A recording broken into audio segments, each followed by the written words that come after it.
Hello Blue Raider fans, my name is Tyler Lamb and I have here with me three Blue Raider greats, Kelly Holcomb, Clint Marx, and Wes Counts. After starting all 4 seasons at MTSU, Kellie Holcomb left as the original all-time leading passer in school history with 7,064 yards and as an all-OVC player in '92 and 1994. In the '92 season, his career was highlighted by leading his team to an OVC championship, and he spent 12 seasons in the NFL and was selected to the Blue Raider Hall of Fame in 2008. Wes Counts played quarterback for the Blue Raiders from 1998 till 2001 and was Middle Tennessee's QB in its first season in Division I football. In his final season with the Blue Raiders in 2001, Counts not only led his team to a co-Sun Belt championship, but was also tabbed as the conference's Player of the Year. When he graduated, he left having broken over 30 school passing records. Last on our panel here is Clint Marx. Hailing from Fort Myers, Florida, Clint Marx was head coach Bret Stockstill's first QB in Murfreesboro. He played from 2003 till 2006 and saw 34 consecutive starts in blue by the time he graduated. Remembered best for leading MTSU to its second Sun Belt championship, he was also noted for guiding MTSU to its first ever Division I bowl game that same year, the Motor City Bowl. The reason we're all here last night, current Blue Raider QB Brent Stockstill broke the all-time leading passing record set by Wes Counts in 2001, a record which held for 16 years. Caught Patrick Smith, first down. So for the next few minutes, we'll not only cut up about the past and these guys' history, but we're also mostly here to congratulate Brent on such a historic occasion and to talk about what this means coming from these 3 guys right here. But I just read off your credentials, and before we get started, I got to ask, and you guys were talking about it a second ago, well, who's the better QB? I don't know that. I didn't realize Wes was he was the MVP of the Sun Belt Conference that year, were you? Good. I didn't realize that. Big time. Big time. That's pretty good. I didn't know. Man, I don't know. Everybody's going to talk about that. It really doesn't matter. It's all, records are meant to be broken. These guys they had really good careers here. I, played here a long time ago. I played before, the Sun Belt Conference was even thought of here. So, I don't know. I think all 3 of us had pretty good careers. Well, Brent Stockstill is only a redshirt junior, but he's already broken the all-time passing record here at MTSU. I don't know, Wes. What does that say about him? I mean, he's a great player. It says a lot about that the game's just changed. Like we were talking about before this, that he's already thrown the ball in 2 years more than Kelly did his whole career. So the game has just changed a little bit. Brent's freshman year, he threw it 490 times, and that's pretty much half of what me and Clint did in 4 years as well. So the game's changed. Records are being broken all across the country, but Brent's very competitive, and it's something that he deserves, and the offense should be very proud of. Clint, you've seen him play. Sure. What makes him so special, I guess? When I watch quarterbacks, obviously you're looking for leadership, character, toughness. Who's going to lead that team. He's got all that. He might not be the most gifted guy in the world. We weren't. Kelly may have been a little bit more gifted, but us and Wes, we're not the most athletic, the biggest arms in the world, but we got it done. I kind of look at Brent a little bit like that. He's very gifted, but he gets the job done. He's a great leader. His toughness, you can't match that, and I think that's why he's so successful. Now, Wes, a lot of people say that your game, or your life is similar to Brent's. You guys are both Murfreesboro bred, and your parents, his dad coaches here, and your parents worked here. So I also heard that you both hung out on the sidelines when you were a kid, and on top of that, you guys are both winners. Right. I guess, does that help, having been around this program for such a long time? When you come in, you stepped into the situation when you're starting QB at Middle Tennessee State. Does that mean something different? Yeah, I think it does mean something different because for me, and I'm sure like him, the people that you watch growing up, you want them to be proud of you. It means something that, when Kelly sees me, he says, yeah, I remember that kid. Or when Phil Ironside comes back, I remember that kid. That means something to him, but at the same time, it's a great deal of pressure because not just for you, but now your mom and dad have to answer for you. And that's, when he decided to come here, I wasn't for it because I knew how it was for me. And I hope for him and his mama, Coach Stockstill knew what he was getting into, but for Miss Stockstill and Brent, I just hope he's very successful and he can handle everything that everybody's saying about him outside of here. Wes, like you said, you've been around the program for basically your whole life. Kelly, you've lived in the Middle Tennessee area. You worked, Clint, in the BRAA for a while. I mean, you've all been here for a very long time. Mm-hmm. I guess, Kelly, how have you seen this program evolve? Well, I knew that Coach, I played under Coach Donnelly, who became the AD when he left, and I think he saw a bigger vision for this place that it needed to, go to the highest level. And it's just changed, just coming on campus today for me.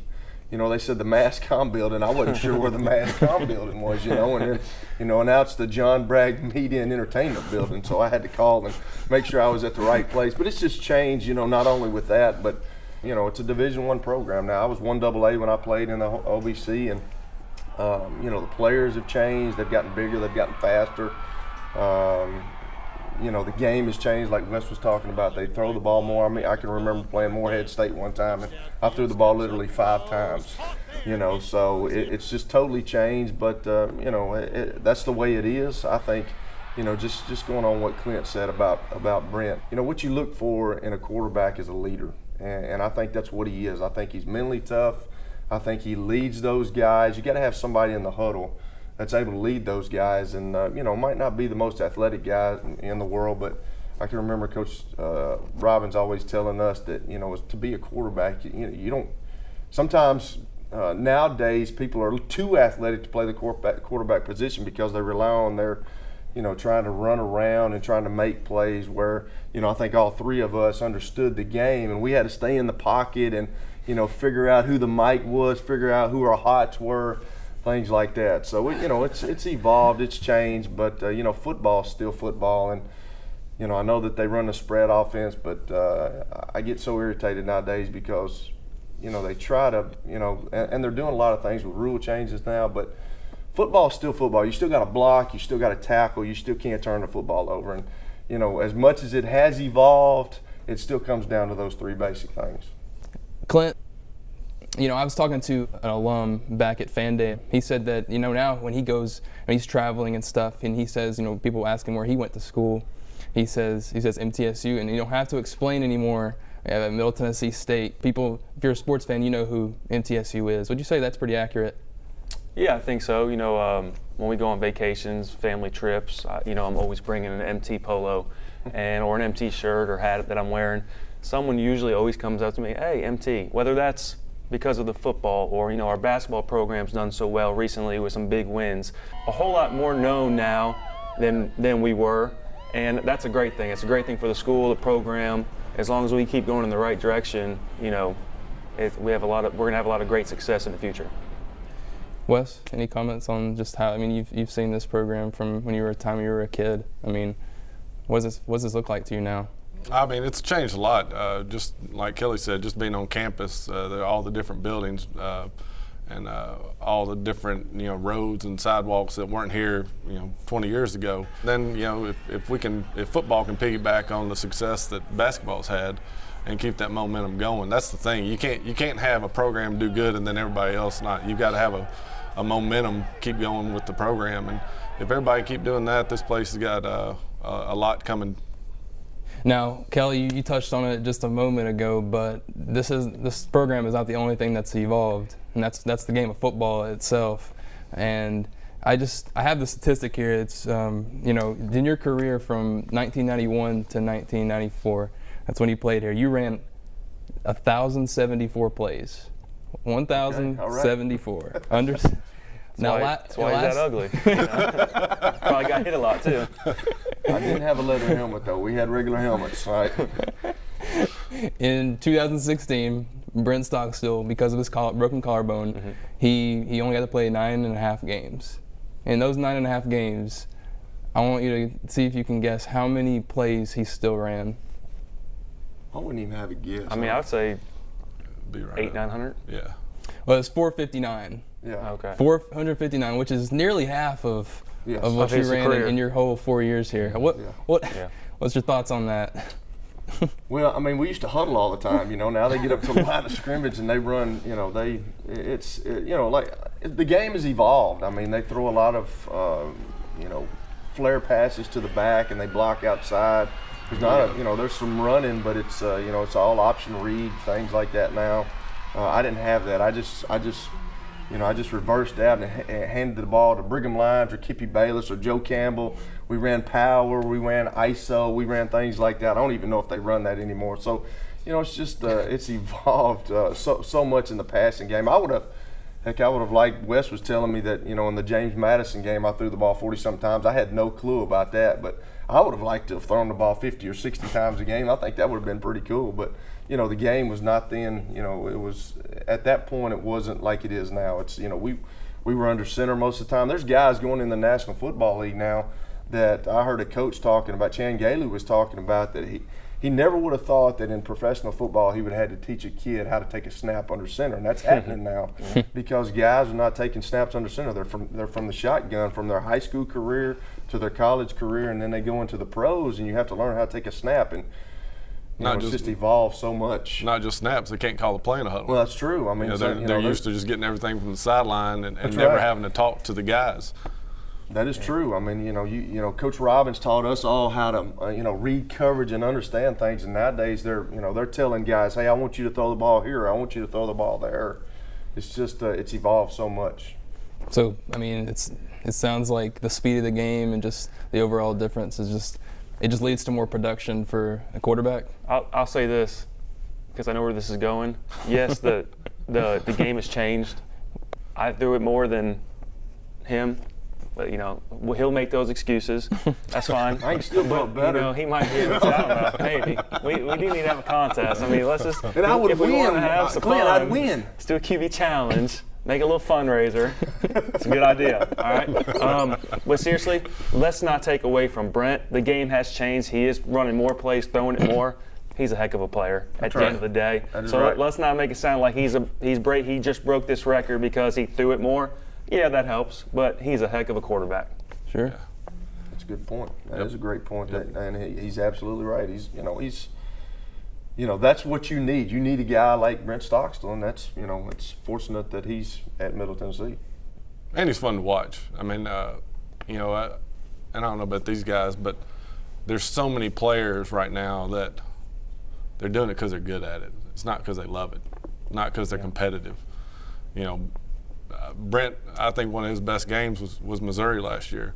He didn't break 300-yard mark. He only threw it, 28-some odd times.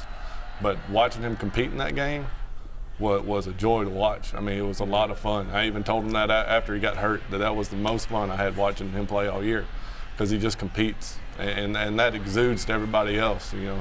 The camaraderie he has with his wide receivers and the way they get after it hasn't been done here in a long time. So it's fun to see that back at Middle Tennessee again. Assuming that Brent stays healthy, more than likely he will break a lot of these records that you guys set. I guess first off, just how is that okay? I mean, is that fine? It's about time. Yeah, I mean, I'll be honest with you, it's been long enough. Somebody needs to break them. For me, I mean, records are meant to be broken. If people are breaking our records, that's a good thing for MTSU because that means we're doing well. And if anybody's going to break our records, I love it that it's Brent, just because of the person that he is, the guy that he is. I root for him, more than anybody. So I think it's awesome. Needs to change his number. Yeah. He needs to change his number 17. That's right. He should wear 17. 17. He should. Lefty. 17. Has some success. Both you guys 17? 17, and we only Division I conference championships. He can go ahead and break all the records, All lefties. Okay, I got you. What number is he now? Is he 12? 12? Yeah. You feel left out? No, I don't feel left out at all. He broke everything that all the records I had. He broke that as a freshman. So I'm not worried about it. So records are one thing, and championships are another. And all you three guys have had success with that, getting a ring and stuff. I mean, Kelly, your 92 team won the OVC. Wes, 01. And Clint, you won it in your senior season in 06. So, I mean, Does he probably feels some added pressure now? He has to come through with a championship before he's done here. Yeah. I mean, and now on top of all this, he's in the spotlight nationally. You know, he's breaking records here. How much? Do you have any advice for him? I mean, well, he gets it, and I guarantee if you ask him, what would he rather have, the records or a conference championship at the end of the year? You don't have to ask him that because we already know the answer. That's the type of player he is, kid he is. He would throw all those records away. We would too, for more rings, because that's what he plays, a team game, and the end goal is to win a championship. And you know, I think he'll do that and get it done before he graduates. You know, I can remember Coach Robbins used to always, I'm sure he told these guys, you know, as a quarterback, you can't win a game all by yourself, but you can definitely lose one all by yourself. And you got to have people around you, you know, to win. You know, a quarterback is obviously a huge part of it. You got to have a good, and we got a good guy there, but you know, you also have to have things come together, and you have to have good protection up front. You have to have guys that can catch the ball, get open when need be.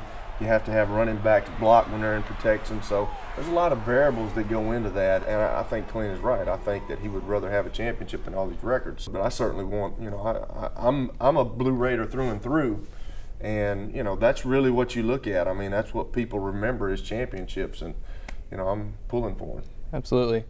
When it's all said and done here, one of you can answer, all three of you can. What's going to be the legacy of Brent Stockstill? Go ahead, Wes. You can start off. Well, I mean, I think part of it is, do you get a championship? I mean, other than that, I mean, he's going to be by far the most prolific passer that's ever been here, just for the sheer records that he's going to have over the next 2 years.